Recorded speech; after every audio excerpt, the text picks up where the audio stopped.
시청자 여러분, 안녕하세요. 오늘은 많은 분들이 주목하시는 바이오 플랫폼 기업이죠. 알테오젠에 대해 함께 살펴보겠습니다. 네, 안녕하세요.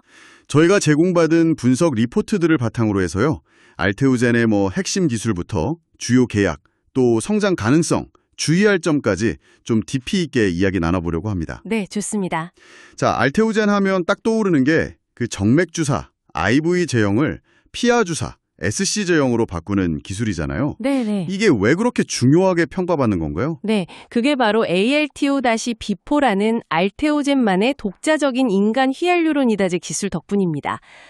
약물 투여 방식의 편의성을 아주 극적으로 개선하거든요. 아, 편의성. 네, 그래서 많은 글로벌 제약사들이 정말 큰 관심을 보이고 있는 거죠. ALTO-DC-B4 기술. 조금 더 쉽게 설명해 주실 수 있을까요? 이게 어떻게 작용하는 원리인가요? 그러니까 쉽게 말하면 우리 피부 아래 그 피하 조직 있잖아요. 네네. 거기에 이제 히알루론산이라는 성분이 있어서 꽤 촘촘해요. 뭐랄까 막 빽빽한 스펀지 같아서 약물이 잘 퍼지기가 좀 어렵거든요. 아, 그렇군요. 근데 이 ALTO-B4가 바로 히알루론산을 잠깐 일시적으로 분해를 시켜줘요.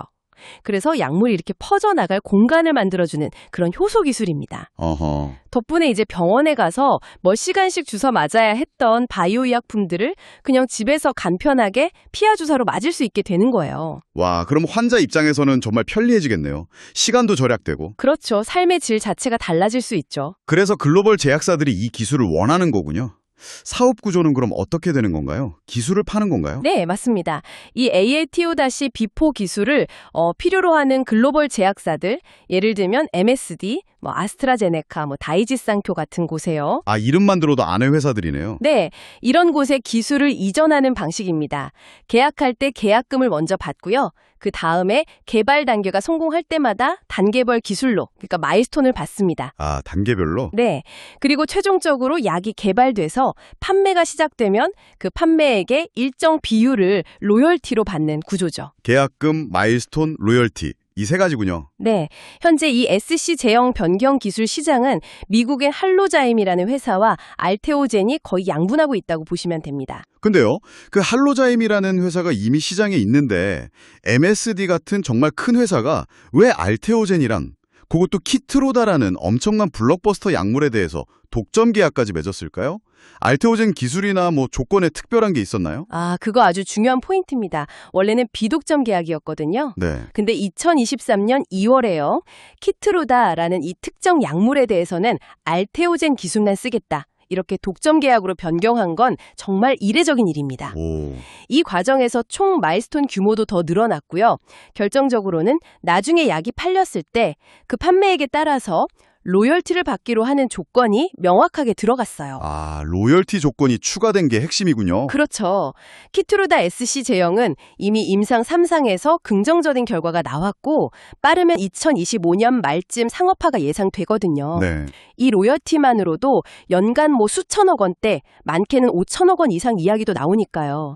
MSD 입장에서는 그만한 가치가 있다고 판단한 거겠죠. 키트로다 외에도 아스트라제네카와 다이치 상표와의 계약 규모도 상당하던데요. 이 계약들은 어떤 의미가 있을까요? 네, 그것도 중요합니다. 아스트라제네카와는 약 2조 원, 다이치 상표와는 한 3억 달러 정도 규모의 계약을 하면서 ALT-B4 기술의 어떤 범용성 그리고 가치를 다시 한번 보여줬죠. 2조 원, 3억 달러. 엄청나네요. 네, 특히 다이치 상표 계약이 좀 주목할 만한데요. 에너2라는 ADC 항암제 아시죠? 네, 항체 약물 접합체. 맞습니다. 그 표적 치료제를 피하 주사 제형으로 개발하는 건 이게 세계 최초 시도거든요. ALT-B4 기술이 이런 새로운 형태의 약물에도 적용될 수 있다는 그 확장 가능성을 보여준 아주 중요한 사례라고 할 수 있습니다. 아, ADC 항암제 SC 제형 개발은 처음이군요. 네, 그래서 기술료 수립이 들어오면서 2024년에는 드디어 흑자 전환에도 성공했죠. 재무 상태는 어떤가요? 네. 2024년 연결 기준으로 보면 매출이 1,028억 원, 영업이익이 254억 원을 기록하면서 이제 흑자로 돌아섰습니다. 드디어 흑자 전환이군요. 네, 그리고 부채 비율도 굉장히 낮아서 재무 안정성은 좋다고 볼 수 있어요.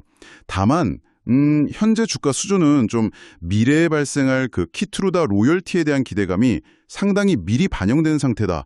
이 점은 좀 인지하고 있어야 합니다. 그래서 PER 같은 지표만 보면 상당히 높죠. 미래 로열티 기대감이 끄다는 건 알겠는데 그만큼 키트루다 하나에 너무 의존하게 되는 건 아닌가 이런 걱정도 들거든요.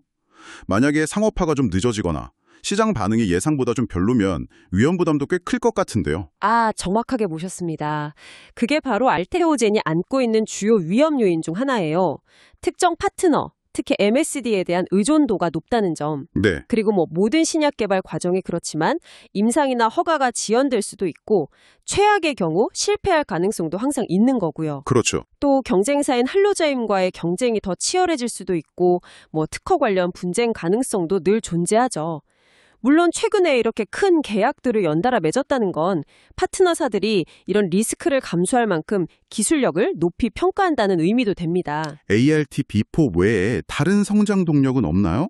이 기술 하나만 보고 가기엔 좀 불안할 수도 있을 것 같은데요. 아, 물론 있습니다. 다른 파이프라인들도 개발 중이에요.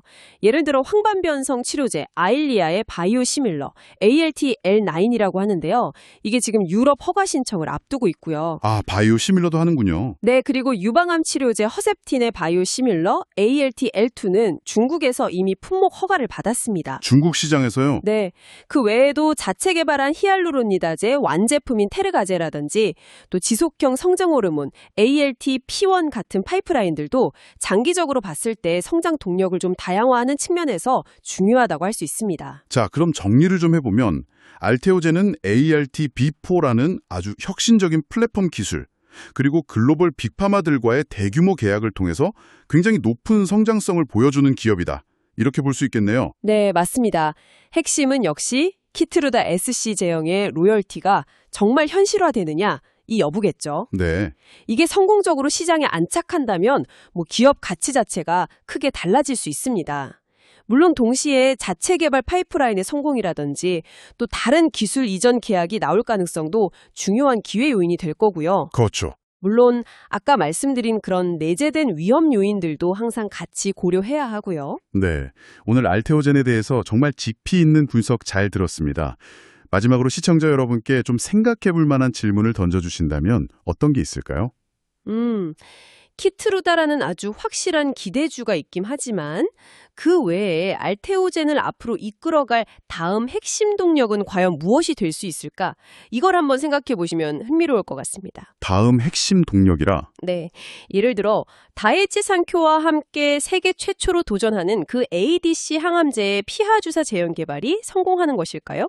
아니면 아일리아 바이오시밀러처럼 이미 큰 시장이 형성된 곳을 공략하는 전략이 성공할까요? 아, 둘 다 중요해 보이는데요. 그렇죠.